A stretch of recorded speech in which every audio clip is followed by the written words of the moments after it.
안녕하십니까. 서우식 영어학습 채널의 서우식입니다. 자, 오늘은 여러분과 함께 수능 고난도 기출 킬러 문항 해법 전개형 파트를 한번 해보려고 합니다. 자, 그동안은 선생님하고 주제형을 했는데요. 이번엔 전개형 파트인데요. 자, 전개형은 주제를 찾으려고 들면 안 되고요. 자, 전개형에는 뭐가 있냐면은 글의 순서, 그 다음에 연결사, 그 다음에 문장 넣기, 이렇게 크게 세 가지가 있습니다. 그러면 그 유형을 선생님이 전개형 유형이라고 명명을 했는데요. 왜냐하면 주제를 찾지 말고 글의 전개에 초점을 맞춰라, 이런 의미에서 전개형 유형으로 분리를 했습니다.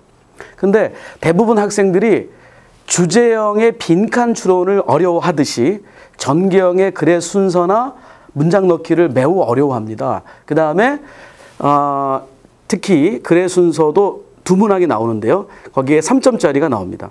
그러면 사실은 굉장히 막연하고요. 순서대로 글을 읽어서 순서를 정하기가 쉽지가 않습니다. 그래서 선생님이 제가 여러분에게 그 전개형 문제를 어떻게 쉽게 접근하느냐에 관한 좀 비법을 알려드리려고 합니다. 자, 그러면 오늘은 2019 학년도 수능 37번 문항이었죠. 자, 글의 순서 문제 오답률이 무려 71.9%였던 문항입니다. 자, 그럼 그 지문을 보시면서 한번 같이 내용을 살펴보도록 하겠습니다. 자, 지문의 맨 위를 보시면요. 자, 여러분이 일단은 중요한 것이 그 A, B 순서 전에 뽑아져 나온 문장, 그 박스 안에 들어가 있는 문장을 먼저 유심히 보시는 게 중요합니다. 보통 그 박스 안에는 두 문장 정도가 들어가는 경우가 있고요. 한 문장이 들어가는 경우가 있습니다. 자, 한 문장이 들어가는 경우는 그 문장을 자세히 보시면 되고, 두 문장이 들어갈 경우에는 그 두 번째 문장에 유의를 하셔야 됩니다. 그래서 제가 여러분한테 알려드리는 것은, 자, 글의 순서를 맞추는 데는 두 가지 단서들이 있다, 이런 얘기입니다. 한 가지는 뭐냐면은 언어적 단서가 있고요. 언어적 단서라고 하는 건 뭐냐면, 예를 들면은 뭐 대명사랄지 뭐 관사나 부정관사랄지 이런 것들, 앞에서 언급된 거를 덜어 받는달지, 혹은 뭐 연결사 같은 거, 뭐 올솔 같은 거, 이런 것들, 그런 것들이 언어적 단서를 주고요. 그 다음에 두 번째는 논리적 단서가 있습니다. 그런 언어적 단서가 없고 논리적으로만 잘 풀어서 가야 되는 이런 유형이 좀 어려운 유형이죠. 논리적 단서를 근거로 하는 것이 주로 3점 배점이 되는 겁니다. 자, 그러면 지문을 보시면 아까 제가 말씀드렸듯이 박스 안에 나와 있는 문장을 유심히 보셔야 됩니다. 그럼 박스 안에 문장이 두 문장이면 두 번째 문장을, 그 다음 한 문장이면 그냥 그 한 문장에 집중하시면 되시는데요. 자, 그 뽑아져 나온 문장을 먼저 보시니까 schematic knowledge라고 그랬습니다. 사실은 schematic knowledge, 저런 말이 어렵죠. 자, schematic knowledge라고 하는 것은 여러분이 가지고 있는 기본적인 배경 지식으로 구조화되어 있는 지식을 말하는데요. 그러면 뽑아져 나온 문장에서 schematic knowledge는 도움을 줍니다. 당신이 뭐 하도록 도움을 줍니까? 당신의 이해와 그 다음에 당신이 재구성할 수 있도록 things들을, 어떤 things죠? 여러분이 기억하지 못하는. 그러니까 schematic knowledge가 여러분을 이해를 돕고요. 여러분이 잘 기억하지 못하는 것을 재구성하는 데 도움을 준다고 했어요. 자, 그러면 자, 제가 이제 말씀드리는 것은 첫 문장과 A, B, C의 끝 문장들을 보셔야 됩니다. 그래서 일종의 꼬리 잡기라고 설명드릴 수 있는데요. 그러면 각 A, B, C의 첫 문장을 보시면 A번은 likewise 했어요. If there's a thing you can recall 그랬습니다. 자, recall이란 말이 아직 없고요. 그 다음에 likewise란 연결사가 뭔가 예시를 들고 두 번째 순접에 관한 예시인데 아직 뽑아져 놓은 문장에 예시는 나와 있지 않다는 거죠. 그럼 B번 문장을 보시면 B번 문장의 첫 문장은 좋습니다. 왜? 스키마틱 날리지가 나오거든요. 그러니까 뽑아져 나온 문장에 스키마틱 날리지가 나왔기 때문에 스키마틱 날리지를 처음에 가지고 있는 A번이 맨 처음에 올 수 있는 후보 문장이 됩니다. 그런데 문제는 뒤에 보시면 therefore there will be saved by this information. this information 또 받을 게 없어요. 뽑아져 나온 문장이. 그러면 B도 첫 문장으로 올 수 있는 후보는 아니구나 라고 적히는 겁니다. 그럼 A와 B를 적혔죠? 그럼 C번을 보시면 C번에도 고맙게도 또 스키매틱 날리지가 나옵니다. 그러면 뽑아져는 문장에 나왔던 스키매틱 날리지하고 C번의 스키매틱 날리지가 잘 맞아 떨어지죠. 그러면 일단은 C번을 특정할 수 있고요. 자, 그러면 끝을 가보는 겁니다. 끝을 가보는데 마지막 문장에 So they tell you in essence what is typical, ordinary in a given situation.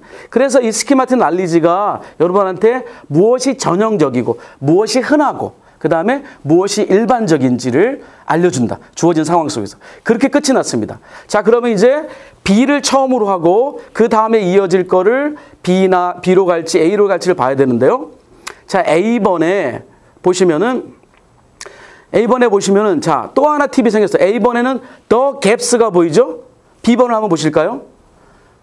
자, 그런데 C에다가 A를 연결하기에는 the gap이 문제갑니다. 아까 제가 말씀드렸던 언어적 단서 문제, C번의 끝에서 갭에 대한 얘기가 나왔어야 되는데 C번의 끝에 갭에 대한 얘기가 없으니까 C 다음에 A는 연결하기 어렵다는 얘기입니다. 그러면 B번을 보시는 겁니다. B번에 보시면은 그래서 B번에 있는 스키매틱 날리지가 나오고요.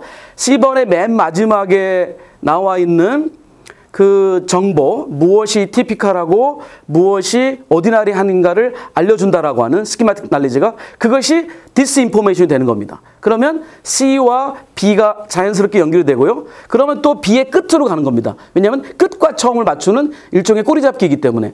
그럼 끝에 보면 these gap이 나오죠.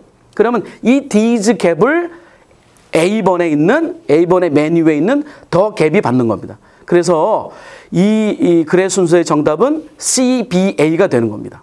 자, 이렇게 일단은 순서를 정해 놓으시고 그리고 그냥 답을 찍고 넘어가는 말씀은 아니고요.